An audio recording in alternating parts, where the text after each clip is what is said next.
Hello friends. तो आज हम बात करेंगे, जैसे कि आप पुराणों में की कई कहानियों में सुनते होंगे कि देवों और असुरों की लड़ाइयाँ चलती रहती हैं और वो कई हजारों सालों तक चलती रहती हैं या कई से 100 सालों तक चलती रहती हैं, लगभग हमेशा ही चलती रहती हैं। तो इसका क्या अर्थ है?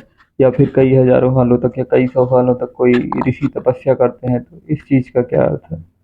तो इसके बारे में हम बात करेंगे कि इसका मूल अर्थ क्या है, या केवल एक कल्पना, कपोल कल्पना या गप मान करके ही इसे छोड़ दिया जाए।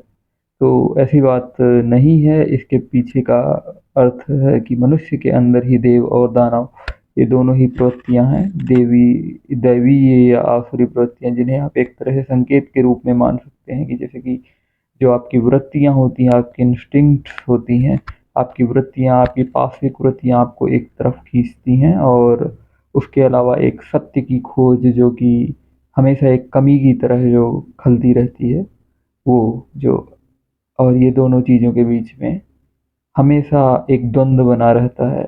अधिक से अधिक पाने की चाह होती है, या फिर उसके लिए आप अधिक से अधिक त्याग करते हो, या फिर अलग तरह की साधनाएँ करते हो, या फिर कहें आपको किसी पद की या फिर रुपए पैसे की या बड़ा बनने की, असीम बनने की, अनंत की ओर जाने की जो चाह होती है, एक तरह से वो सभी में होती है। तो ये इन्हीं चीज़ों को ही डिनोट करता है। अब उसके लिए लिए गए रास्ते और स्वयं से हमेशा द्वंद्व चलता रहता है। इसी द्वंद्व को ही बताया गया है। इसका अर्थ ये नहीं है कि कहीं पर देव और दानव लड़ रहे हैं। इसका अर्थ यही है कि मनुष्य मन, मतलब अपने ही अहंकार से, अपनी ही वृत्तियों से मानव मन लड़ता रहता है। कभी ये जीतते हैं, कभी ये हारते हैं। जैसे कि देवता जो होते हैं, तो वो जब दानव जीत जाते हैं तो देवता जाते हैं भगवान शिव या विष्णु के पास कि धर्म की स्थापना कीजिए और हमें बचाइए। जबकि जो दानव होते हैं वो भगवान की उपासना करते हैं, तो फिर वो भगवान से वरदान मांगते हैं कि हमारी ही सत्ता हो, और फिर दानव ऊपर से भगवान पे ही कई बार अटैक कर देते हैं, मतलब जिन्होंने उन्हें वरदान दिया उन पर ही।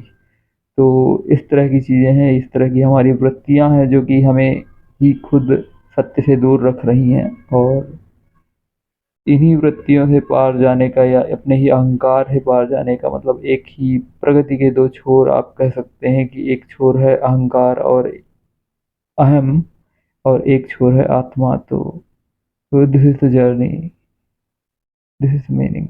Thanks for listening.